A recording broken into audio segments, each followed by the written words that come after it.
Bonjour, alors aujourd'hui bienvenue à l'atelier du jardin. Donc on est sur une plantation de haies champêtres en milieu agricole. Donc en gros pour vous expliquer, une haie champêtre c'est une haie qui différencie des arbustes et des petits ligneux ou ligneux.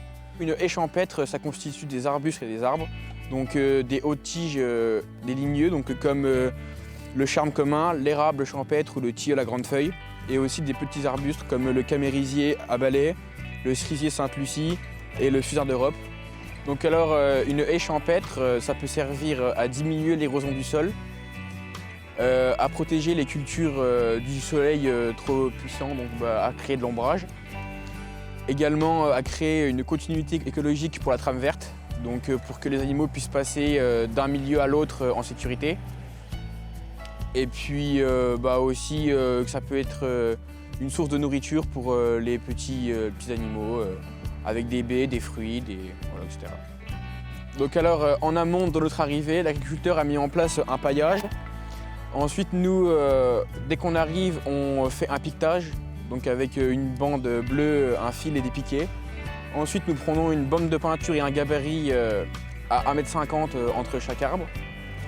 Et donc on fait des marques de peinture à chaque emplacement de végétaux pour bien placer la tarière après. Donc c'est ça une tarière. Ça sert à faire des trous assez profonds pour les végétaux. Et ensuite après, une fois ça, les autres collègues mettent en place un pralinage. Donc c'est un mélange de terre, de fumier de vache et d'eau. Ça va servir à protéger les racines pendant la mise en place et à favoriser leur reprise une fois mise en terre. Alors je vais maintenant vous expliquer comment préparer un plant en racines nues. Donc on va commencer par raccourcir le système racinaire pour favoriser après la repousse.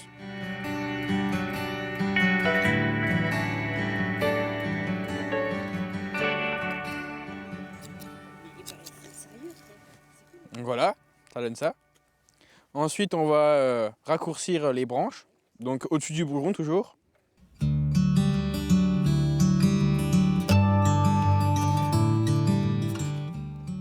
Petit rejet, hop, tac. Et aussi là, donc le chicot, le bois mort, qu'il faut supprimer. Voilà. Et là du coup on a un plant prêt à être praliné. Donc du coup l'étape d'après c'est le pralinage et ensuite en finale la plantation.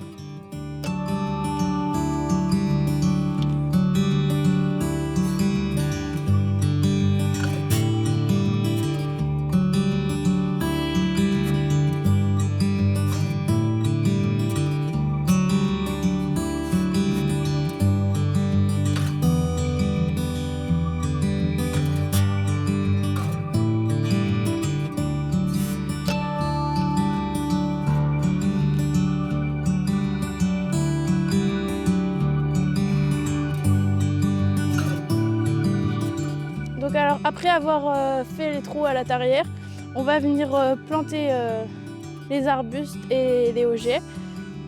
Donc pour ça, on va déjà commencer par décompacter le trou qui a été fait à la tarière pour permettre un meilleur développement des racines.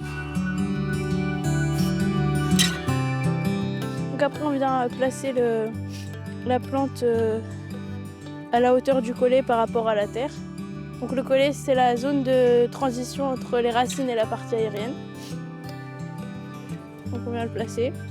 Ensuite, je reprends la terre meuble en périphérie pour replanter. Alors, je secoue un peu le plant pour avoir une bonne absorption de la terre dans les racines. Ensuite, je reviens mettre la terre en périphérie.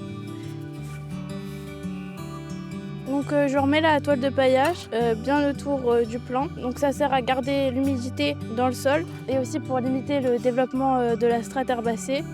Donc cette toile de paillage va aussi permettre à limiter l'entretien durant les années qui suivent, donc 2-3 ans. À la place de mettre une toile de paillage, on pourrait aussi utiliser de la paille ou bien des rémanents de déchets verts broyés ou aussi bien du BRM. Nous espérons que cet atelier vous a donné envie de planter des haies et nous nous retrouvons la semaine prochaine dans un nouvel atelier.